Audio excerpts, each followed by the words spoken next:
When Trump ran in 2016, it was like a joke. This buffoon running for president. No, never could happen. We'd forgotten the lessons of history that showed us other clowns who weren't taken seriously. And I don't mean to scare you.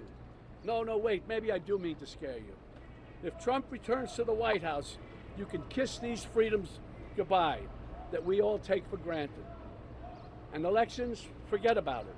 That's over. That's done. If he gets in, I can tell you right now, he will never leave. He will never leave. The Biden campaign bringing in actor Robert De Niro for a press conference outside of Donald Trump's criminal hush money trial yesterday. He slammed the former president as a loser and a clown bent on destroying American democracy.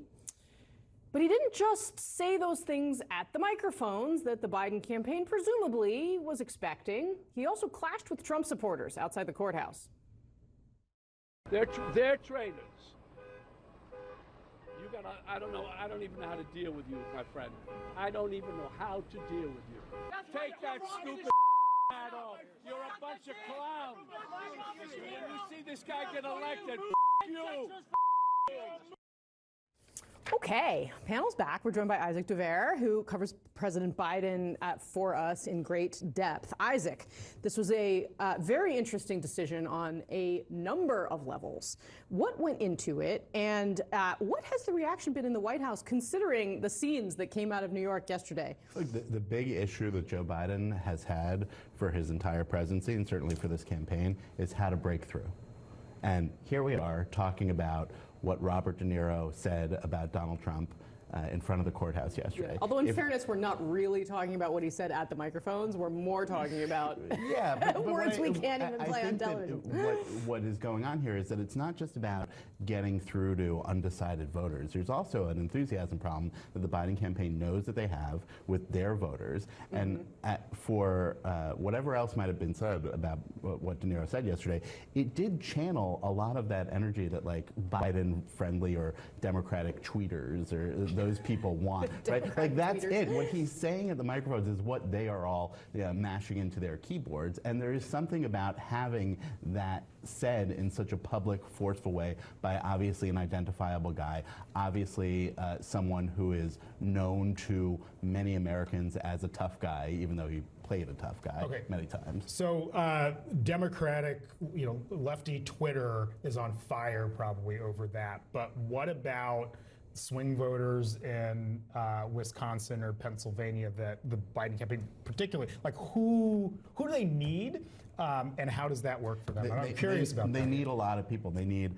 their voters, right? And you look at the polls, they need more people than they have currently if he is going to win a second term. And so, but I do think it's both those things going on, right? More people are aware that something happened yesterday in New York than would have been if De Niro hadn't been there. To Matt's point earlier in the show, if Quentin Fulks, the Biden deputy campaign manager, had done the press conference, or Michael Tyler, who is the communications director, who introduced Robert De Niro, we would not be doing a segment on Michael Tyler's comments in the microphones. We did it with De Niro. Even if it wasn't FU, I mean, that would be, that's a pretty good way for a campaign manager to go viral, but point taken. He went full Goodfellas in a way. But to Isaac's point, it's not even necessarily the swing voters. That's not sort of the intention behind bringing in De Niro. Yeah. It's sort of the concern around the voters that may actually, that may not want to vote for Trump, but are between Biden and staying home, right? When you have somebody going out like this, sort of the thinking by the campaign is, if we can have somebody that speaks to sort of the passion that we want people to be feeling now, can we build that enthusiasm, and will that be the thing that moves people to sort of, actually go vote? To kind of extend on the point I made before, celebrities bringing them into political campaigns is such a double-edged sword. I was sitting in Romney headquarters when Clint Eastwood was talking to the empty chair. Oh, I remember that. Right, remember I was that? at the convention. Yeah, yes. right before Mitt Romney went on, and you remember, nobody really wanted to tell Clinton what to say. It was like, whoa. But they were like afraid of him. A little afraid of him, right?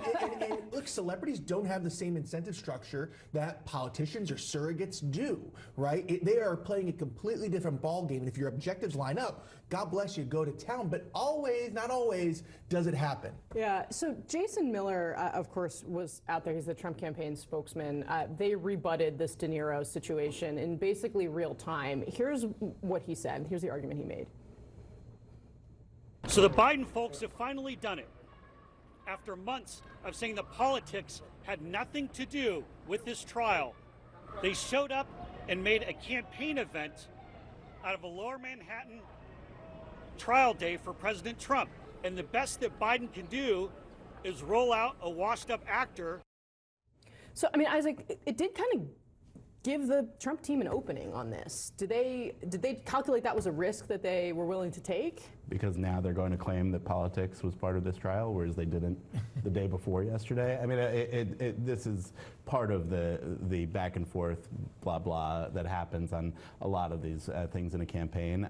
And of course, what matters in this trial right now is what the jury is about to do, and we'll see what that is, what that verdict is, and then how it's received by the American public.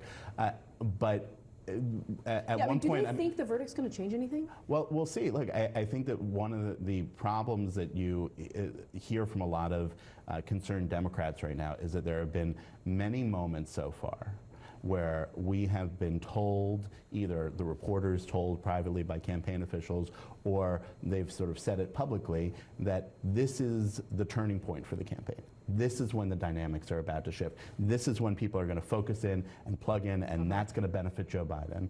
And so far, every time has come and gone.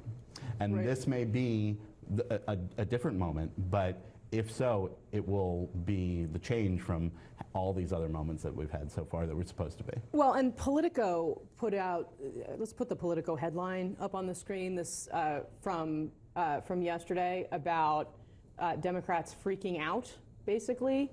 There it is. Dems in full-blown freak out over Biden. Now, this is, in some ways, a perennial situation with Democrats. Elliot, you used to work for them. You understand the, as well as Isaac. I mean, this is, we joke about it here. But this is how they put it. They say, quote, "You don't want to be that guy who's on the record saying we're doomed or the campaign's bad or Biden's making mistakes. Nobody wants to be that guy," said a Democratic operative in close touch with the White House. Granted an anonymity to speak freely, but Biden's stubbornly poor polling and the stakes of the election are creating the freakout. This isn't, oh God, Mitt Romney might become president. It's, oh my God, democracy might end. And I have to say that I feel that from sources that they are freaking out about the state of the campaign. Is this just another cycle of that, or? I mean, Democrats in full-blown freak out over fill in the blank every day of the week, every week of the year, always. But yes, the stakes of this election are high. We have this weird confluence of people feeling like they don't want to talk about the election or tuned out from it, and that we will be living in a different country if Joe Biden is president or if Donald Trump is president. They're two different countries, they're two different futures for America. And you can choose which one you want, but it is a really important election.